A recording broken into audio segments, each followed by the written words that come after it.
80 और 90 का दशक पूर्वांचल में सूरज कानून का नहीं बाहुबलियों का उगता था। हर जिले का अपना बाहुबली था, हर बाहुबली का अपना गैंग था। साल 1984 में वाराणसी के धौरहरा गांव में एक ऐसी घटना हुई जिसने पूर्वांचल के अपराध जगत की दिशा ही बदल डाली। पूर्वांचल में पहली बार AK-47 से अपराध हुआ था। यह कहानी है ब्रजेश सिंह की।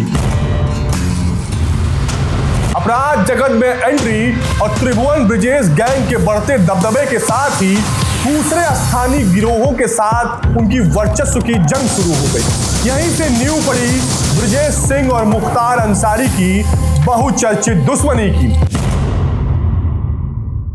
सुभाष ठाकुर के जरिए ब्रजेश की मुलाकात दाऊद से होती है और वो डी कंपनी में शामिल हो जाता है। आगे इस तरह बढ़ो, अगर इधर माल पूरा बिकता है तो बेच दो। धनाधन फायरिंग शुरू हुई। फिर ब्रजेश के मारे जाने की अफवाहें फैल गई।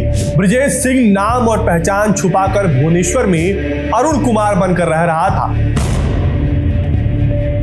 कहते हैं कि अगर मुंबई ब्लास्ट ना हुआ होता तो ब्रजेश दाऊद के सबसे करीबी और खास लोगों में से एक होता।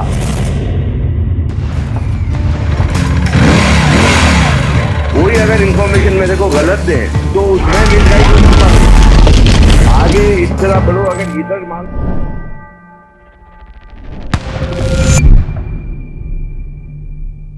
अस्सी और 90 का दशक पूर्वांचल में सूरज कानून का नहीं बाहुबलियों का उगता था। हत्या, अपहरण, रंगदारी और गैंगवार इतनी आम थी कि अखबारों की सुर्खियां रोज खून से रंगी होती थी। गांव से लेकर शहर तक जातीय वर्चस्व की लड़ाई चल रही थी। कहीं ठाकुरों का दबदबा था, कहीं ब्राह्मणों का, कहीं यादवों का, तो कहीं अंसारियों का सिक्का चलता था। हर जिले का अपना बाहुबली था, हर बाहुबली का अपना गैंग था और हर गैंग का अपना इलाका था। मामला छोटी सी जमीन का हो, पंचायत के चुनाव का हो, ठेके का हो या फिर पुरानी रंजिश का, किसी भी बात पर गोलियां चल जाना उस दौर की सबसे सामान्य घटना थी। इसी उथल पुथल के बीच साल 1984 में वाराणसी के धौरहरा गांव में एक ऐसी घटना हुई जिसने पूर्वांचल के अपराध जगत की दिशा ही बदल डाली। गांव की गुटबाजी और राजनीतिक दुश्मनी के बीच रविन्द्रनाथ सिंह की हत्या कर दी गई। जिस वक्त गोलियां चली, किसी ने नहीं सोचा था कि उस हत्या की गूंज आने वाले कई सालों तक सुनाई देगी। लेकिन उस दिन मरने वाला सिर्फ एक व्यक्ति नहीं था, उस दिन एक परिवार के सपने की हत्या हुई थी। क्योंकि रविन्द्रनाथ सिंह का सपना था कि उनका बेटा पढ़ लिख कर बड़ा अधिकारी बने, मगर पिता की लाश देखने के बाद उस बेटे ने किताब से वास्ता ही छोड़ दिया। चिता की आग ठंडी होने से पहले ही उसके भीतर बदले की आग जल उठी। उसने अफसरी का सपना छोड़ा और अपराध की दुनिया में कदम रखा। वक्त बीता और वही छात्र आगे चलकर पूर्वांचल का सबसे चर्चित नाम बन गया। आगे चलकर वही लड़का अंडरवर्ल्ड के लिए प्रोफेशनल शूटर बना तो पूर्वांचल के लिए बहुरूपिया बाहुबली, समर्थकों के लिए रॉबिन हुड और पुलिस के रिकॉर्ड में एक आदतन अपराधी। नमस्कार, मेरा नाम गौरव मिश्रा है और आप देख रहे हैं यूपी के रंगबाज। आज के इस एपिसोड में कहानी उस शख्स की जो कभी एक साधारण छात्र हुआ करता था, लेकिन हालात ने उसे पूर्वांचल का सबसे चर्चित माफिया डॉन बनाया। यह कहानी है ब्रजेश सिंह की। लेकिन ब्रजेश सिंह को समझने के लिए हमें लौटना होगा उस दौर में जब पूर्वांचल सिर्फ एक भूगोल नहीं बल्कि गैंगवार का मैदान बन चुका था। कहानी की शुरुआत शुरू से शुरू करते हैं। 1984 में पिता की हत्या के बाद ब्रजेश सिंह का मन पढ़ाई से उचट गया। ब्रजेश सिंह बदले की आग में भड़क रहा था। पिता की मौत का बदला लेने के लिए वो करीब 1 साल तक सही मौके का इंतजार करता रहा। आखिरकार 27 मई 1985 को उसने सरेआम अपने पिता के हत्यारे हरिहर सिंह को मौत के घाट उतार दिया। यह पहला मौका था जब ब्रजेश सिंह के खिलाफ पुलिस थाने में मामला दर्ज हुआ। उसके बाद ब्रजेश ने अपने गांव के प्रधान रघुनाथ को भरे कचहरी में AK-47 से भून दिया। पूर्वांचल में पहली बार AK-47 से अपराध हुआ था। यह पूरे प्रदेश के लिए चौंकाने वाली बात थी। उसके बाद 1986 में चंदौली के सिकरौरा गांव में पूर्व प्रधान रामचंद्र यादव सहित 6 लोगों की हत्या हुई। जिसमें ब्रजेश सिंह का नाम सामने आया। इस गैंगवार में ब्रजेश सिंह को भी पुलिस की गोली लगी थी। इसके बाद पुलिस ने उसे पकड़ लिया, लेकिन बाद में ब्रजेश पुलिस के चंगुल से भागने में कामयाब रहा। रामचंद्र यादव की हत्या के बाद ब्रजेश सिंह का सिक्का पूरे पूर्वांचल में चलने लगा। इसी दौरान उसकी दोस्ती त्रिभुवन सिंह से होती, जो साहिब सिंह गैंग का सदस्य था। दरअसल 90 के दशक में पूर्वांचल में साहिब सिंह और मकनू सिंह दो गैंग सक्रिय थे, जो हर तरह के अपराध, ठेकेदारी, हत्या में शामिल रहते थे। त्रिभुवन ने ब्रजेश को साहिब सिंह गैंग में शामिल करवाया। बात यह थी कि त्रिभुवन ने भी अपराध की दुनिया में इसलिए कदम रखा था क्योंकि उसके परिवार के कई सदस्यों की हत्या हो गई थी। त्रिभुवन के भाई राजेंद्र सिंह की हत्या कर दी गई थी, जो उत्तर प्रदेश पुलिस में था, और उस हत्या में नाम सामने आया मकनू गैंग और उनके सदस्य मुख्तार अंसारी और साधु सिंह का। मुख्तार और साधु उस वक्त मकनू गैंग के सबसे बड़े नाम थे। कुछ ही दिनों बाद ब्रजेश और त्रिभुवन ने मिलकर साधु की एक अस्पताल में हत्या कर दी। अपराध जगत में एंट्री और त्रिभुवन ब्रजेश गैंग के बढ़ते दबदबे के साथ ही दूसरे स्थानीय गिरोहों के साथ उनकी वर्चस्व की जंग शुरू हो गई। यहीं से नींव पड़ी ब्रजेश सिंह और मुख्तार अंसारी की बहुचर्चित दुश्मनी की। पूर्वांचल के सभी माफिया गिरोहों की तरह मुख्तार अंसारी और ब्रजेश सिंह दोनों के गैंग के बीच पीडब्ल्यूडी, जमीन, शराब, बालू खनन, सिंचाई, कोयला, ट्रांसपोर्ट और रेलवे से जुड़े ठेके हासिल करने के लिए होड़ लगी रहती थी। इन ठेकों की वजह से हुई वर्चस्व की लड़ाई में सैकड़ों व्यापारी, पुलिसकर्मी और अपराधी मारे गए। मुख्तार अंसारी और ब्रजेश सिंह दोनों ने कई बार एक दूसरे को जान से मारने की कोशिश की, लेकिन ब्रजेश सिंह ने मुख्तार अंसारी की ताकत को आंकने में गलती कर दी। मुख्तार अंसारी राजनीतिक तौर पर काफी मजबूत था। ठेकेदारी और कोयले के कारोबार को लेकर दोनों गैंगों के बीच कई बार गोलीबारी हुई। इस दौरान मुख्तार अंसारी की प्रभाव की वजह से ब्रजेश सिंह पर पुलिस और नेताओं का दबाव बढ़ने लगा। ब्रजेश के लिए कानूनी तौर पर काफी दिक्कतें पैदा होने लगी थी। इन सब के बीच ब्रजेश सिंह यूपी छोड़कर मुंबई भाग जाता है। मुंबई में ब्रजेश सिंह की मुलाकात सुभाष ठाकुर से होती है।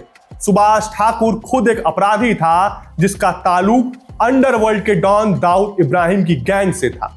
सुभाष ठाकुर के जरिए ब्रजेश की मुलाकात दाऊद से होती है और वो डी कंपनी में शामिल हो जाता है। डी कंपनी उन दिनों दाऊद के बहनोई के हत्यारों को खोजने में लगी थी, लेकिन डी कंपनी को उस वक्त हत्यारों से बदला लेने के लिए एक ऐसे चेहरे की तलाश थी जो मुंबई में नया हो। जब ये बात ब्रजेश सिंह को पता चली तो वो डी कंपनी में अपना कद बढ़ाने और दाऊद का खास बनने के इरादे से इस घटना को अंजाम देने के लिए तैयार हो जाता है। ये वही घटना है जो मुंबई में अंडरवर्ल्ड के इतिहास की सबसे बड़ी घटनाओं में शामिल है। इसी घटना को जेजे हॉस्पिटल शूटआउट कांड के नाम से जाना जाता है। मुंबई पुलिस की रिकॉर्ड में ब्रजेश का नाम इस घटना में शामिल है। सितंबर 1992 की एक रात 20 से ज्यादा लोग अचानक तबके बंबई के जेजे अस्पताल के वार्ड नंबर 18 में घुस जाते हैं। उस समय के पत्रकार बताते हैं कि इसकी अगुवाई ब्रजेश सिंह कर रहा था। वो डॉक्टर की भेष में हॉस्पिटल के अंदर जाता है और बिस्तर पर लेटे शैलेश हल्दरकर को और उसके 3 साथियों को गोली से भून देता है। हल्दरकर बंबई के अरुण गवली गैंग का सदस्य था। इसे दाऊद के बहनोई के मर्डर के बदले के तौर पर मौत के घाट उतार दिया जाता है। इस घटना में वार्ड की पहरेदारी कर रहे मुंबई पुलिस के 2 हवलदार भी मारे गए थे।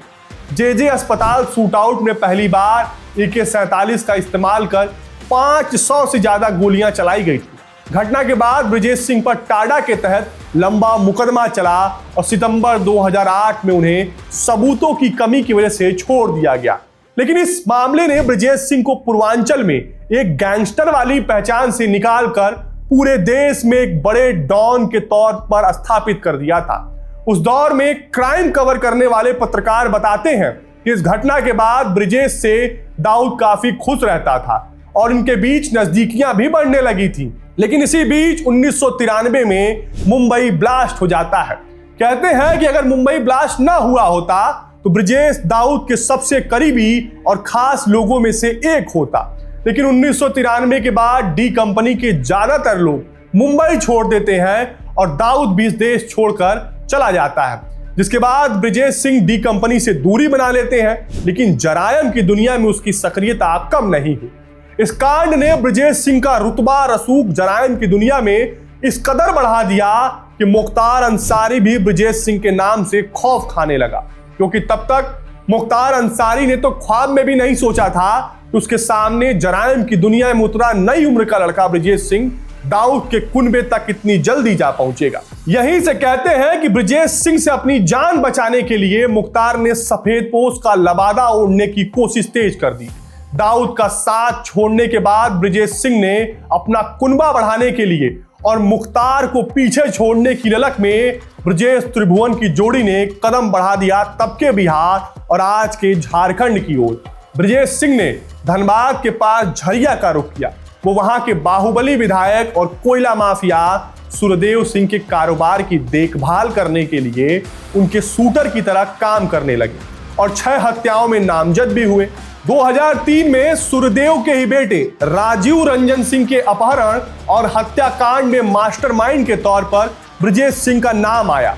इसके बाद धनबाद में ब्रजेश सिंह का वर्चस्व धीरे धीरे बढ़ने लगा। वहां कोयला मंडी के ठेके में दखल देने लगा और वहां कोयला खदान में ब्रजेश सिंह की तूती बोलने लगी, जिसका नतीजा यह हुआ कि आज भी ब्रजेश सिंह का धनबाद के कोयलांचल में दबदबा बना हुआ है। वापस 2001 की ओर आते हैं, क्योंकि कुछ कहानी छूट गई थी। मुख्तार अंसारी के साथ कारों का बड़ा काफिला चलता था। उसके साथ दर्जनों हथियारबंद गुर्गे साथ हुआ करते थे। जुलाई 2001 में गाजीपुर के उसरी चट्टी इलाके में मुख्तार अंसारी का काफिला निकल रहा था। ब्रिजेश गैंग ने प्लान के मुताबिक एक कार और एक ट्रक से मुख्तार की गाड़ी को आगे पीछे से घेरने की कोशिश की, लेकिन तभी रास्ते में एक रेलवे फाटक आया। ठीक उसी वक्त फाटक बंद हो गया और हमलावरों की एक गाड़ी पीछे रह गई। ट्रक आगे था और मुख्तार की गाड़ी उसके पीछे थी। मुख्तार पर हमले के लिए भेजी गई दूसरी कार रेलवे फाटक के पार थी। अचानक ट्रक का दरवाजा खुला और 2 लड़के हाथ में बंदूक लेकर खड़े हो गए। दनादन फायरिंग शुरू हुई। इनके पीछे भी कई हथियारबंद बदमाश थे। मुख्तार अंसारी किसी तरह अपनी गाड़ी से निकलकर गोलियां चलाते हुए खेतों की तरफ भाग निकला।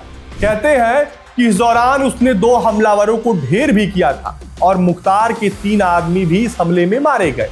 इस हमले में मौजूद ब्रजेश सिंह भी घायल हो गया था। फिर ब्रजेश के मारे जाने की अफवाहें फैल गई और मुख्तार अंसारी पूर्वांचल का अकेला बाहुबली गैंगस्टर डॉन बन गया। उस गोलीकांड में मुख्तार और उसका गनर जख्मी हो गया। बाद में घायल गनर की मौत हो गई। उस कांड ने मुख्तार अंसारी के दिलो जेहन पर ब्रजेश सिंह के खौफ का ऐसा असर दिखाया कि मुख्तार ब्रजेश के नाम से और उसकी परछाई से भी दूर भागने लगा। साल 2005 में मुख्तार ने अपना कद ऊंचा करने के लिए बीजेपी विधायक कृष्णानंद राय को मार डाला। यह ब्रजेश सिंह के लिए किसी खुली चुनौती सा था। मुख्तार द्वारा कृष्णानंद राय के कत्ल की घटना का सीधा असर ब्रजेश सिंह के ऊपर पड़ा, लिहाजा वो अंडरग्राउंड हुआ। उसकी गिरफ्तारी पर 5 लाख रुपए तक के इनाम की घोषणा पुलिस को करनी पड़ी। ब्रजेश सिंह के बारे में एक बात मशहूर थी कि वो आपराधिक घटनाओं को अंजाम देने के लिए या फिर पुलिस से बचने के लिए बहरूपिया बन जाता था। इसका अंदाजा आप इसी बात से लगा सकते हैं कि उसरी चट्टी घटना को अंजाम देने के 7 साल तक ब्रजेश सिंह नाम और पहचान छुपाकर भुवनेश्वर में अरुण कुमार बनकर रह रहा था। अब तक ब्रजेश सिंह समझ चुके थे कि वजूद कायम रखने के लिए अब राजनीतिक रसूख भी बढ़ाना जरूरी होगा। सो उन्होंने बड़े भाई उदयनाथ सिंह को 2 बार एमएलसी बनवा दिया। पत्नी अन्नपूर्णा सिंह को भी एमएलसी बनवा दिया। इधर यूपी में इस बात की अफवाह थी कि उसकी हत्या हो गई है, लेकिन मामले का खुलासा तब हुआ जब 2008 में भुवनेश्वर से दिल्ली पुलिस की स्पेशल सेल ने उसकी गिरफ्तार किया। फिर उस पर इकट्ठा हो चुके 30 से ज्यादा मुकदमों की सुनवाई देश की अलग अलग अदालतों में शुरू हुई। जेल में रहने के बावजूद भी ब्रजेश सिंह का कारोबार बाहर फल फूल रहा था। ब्रजेश सिंह के करीबी बताते हैं कि वो हाई प्रोफाइल होकर भी लो प्रोफाइल रहते हैं और मीडिया से बात नहीं करते हैं, इसलिए धीरे धीरे उन पर लगे सारे मुकदमे हटते जा रहे हैं। आगे कोशिश भी यही है कि बाकी के बचे मामलों में भी अदालत का निर्णय ब्रजेश सिंह के पक्ष में आए। फरारी और जेल में रहने के दौरान ब्रजेश सिंह ने पहले अपने बड़े भाई को एमएलसी बनाया, उसके बाद भतीजे को विधायक और पत्नी को एमएलसी।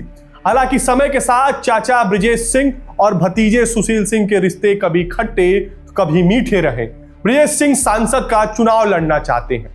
उनके लोगों का मानना है कि दिल्ली जाकर संसद में बैठेंगे तभी तो पूर्वांचल पर कब्जा मजबूत होगा और व्यापार बढ़ेगा। जमीन के अंदर जो भी चीजें हैं जैसे रेत, गिट्टी, कोयला, जब तक इन पर कब्जा नहीं होगा तो व्यापार में फायदा कैसे होगा। इसके लिए राजनीतिक ताकत की भी जरूरत है। लोहे के स्क्रैप से अपना व्यापार शुरू करने वाले ब्रजेश सिंह पहले कोयले के धंधे में उतरे और फिर आजमगढ़ से शराब का व्यापार शुरू किया। बलिया, भदोही, बनारस से लेकर झारखंड, छत्तीसगढ़ तक काम फैलाया। फिर जमीन, रियल एस्टेट में आने के बाद अब रेत का व्यापार भी चल रहा है। जेल में रहने के दौरान माफिया ब्रजेश सिंह की राजनीतिक महत्वाकांक्षा खत्म नहीं हुई थी। 2019 के लोकसभा चुनाव से पहले ऐसी चर्चाएं थी कि वह चुनावी मैदान में उतरना चाहता है। उस समय वह जेल में बंद थे, लेकिन उनके समर्थकों का मानना था कि अगर उन्हें किसी बड़े दल का समर्थन मिल जाए तो वे पूर्वांचल की किसी सीट से चुनाव लड़ सकते हैं। लेकिन 2019 के लोकसभा चुनाव में ब्रजेश सिंह ने नामांकन दाखिल नहीं किया और न ही किसी संसदीय सीट से चुनाव लड़ा। इसके बजाय उनका परिवार सक्रिय राजनीति में आगे बढ़ा। उनकी पत्नी अन्नपूर्णा सिंह पहले से राजनीति में सक्रिय थी और बाद के वर्षों में ब्रजेश सिंह स्वयं भी जेल से बाहर आने के बाद क्षेत्रीय राजनीति में सक्रिय दिखाई देने लगे। फिर आता है साल 2022, जब 14 साल के लंबे अंतराल के बाद वाराणसी के सेंट्रल जेल में रहने के बाद ब्रजेश सिंह को इलाहाबाद हाईकोर्ट ने उसरी चट्टी कांड में ब्रजेश सिंह को जमानत दी। ब्रजेश सिंह के जमानत के बाद उनके समर्थकों को एक तरह से एनर्जी बूस्टर मिला। उसके बाद ब्रजेश सिंह पूर्वांचल की राजनीति में सक्रिय हुए। 2024 के लोकसभा चुनाव के वक्त चर्चाओं ने जोर पकड़ा कि ब्रजेश सिंह लोकसभा का चुनाव लड़ सकते हैं और वह बीजेपी से नहीं बल्कि सुभाषपा या फिर निषाद पार्टी के टिकट पर चुनाव लड़ेंगे। लेकिन अटकलों पर विराम लगा और ब्रजेश सिंह चुनाव नहीं लड़े। चुनाव अपने पूरे सबाब पर था। पूर्वांचल में दोनों गठबंधन इंडिया और एनडीए अपना जोर आजमाइश कर रहे थे। समीकरण बनाए जा रहे थे, जाति को साधा जा रहा था। लेकिन तभी बीजेपी के हाईकमान को पता चला कि वाराणसी की सीट पर प्रधानमंत्री मोदी हार सकते हैं। इसके बाद अप्रैल 2024 की एक शाम ब्रजेश सिंह अपने ड्राइंग रूम में बैठे थे। तभी उनके फोन पर घंटी बजती है और दूसरी ओर बीजेपी के नंबर 2 होते हैं।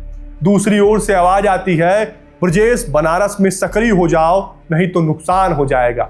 इसके बाद फिर क्या था, ब्रजेश सिंह अपने नेटवर्क को एक्टिव करते हैं और फिर लाव लश्कर के साथ न सिर्फ बनारस में एक्टिव होते हैं बल्कि आसपास की सीटों पर भी इसका प्रभाव दिखता है। ब्रजेश सिंह ने बीजेपी के पक्ष में माहौल बनाने की जिम्मेदारी अपने कंधों पर उठा ली। उन्होंने दर्जनों नुक्कड़ सभाएं की, कार्यकर्ताओं को सक्रिय किया और अपने समर्थकों को एकजुट कर काशी में मोदी के लिए जन समर्थन जुटाने में महत्वपूर्ण भूमिका निभाई। चुनाव प्रचार के दौरान उन्होंने मंचों से रामचरितमानस की चौपाई का उल्लेख करते हुए मतदाताओं से नरेंद्र मोदी के पक्ष में मतदान करने की अपील की। कहा जाता है कि ब्रजेश सिंह ने चुनाव को केवल एक राजनीतिक लड़ाई नहीं बल्कि काशी के सम्मान का प्रश्न बनाकर पेश किया। उनके समर्थक गांव-गांव पहुंचे, बूथ स्तर तक संपर्क अभियान चलाया और मतदान के दिन भी मतदाताओं को मतदान केंद्र तक पहुंचाने में सक्रिय रहे। मतदान के बाद स्वयं ब्रजेश सिंह ने लोगों से अधिक मतदान करने की अपील की। हालांकि इसके बाद ब्रजेश सिंह को 80 घाट स्थित श्री जगन्नाथ मंदिर के ट्रस्टी और अध्यक्ष बनाया गया। चर्चा है कि 2027 का विधानसभा चुनाव ब्रजेश सिंह बीजेपी से बनारस या फिर चंदौली की किसी सीट से लड़ सकते हैं। हालांकि ये सिर्फ चर्चा है, इसकी कोई औपचारिक ऐलान नहीं हुई।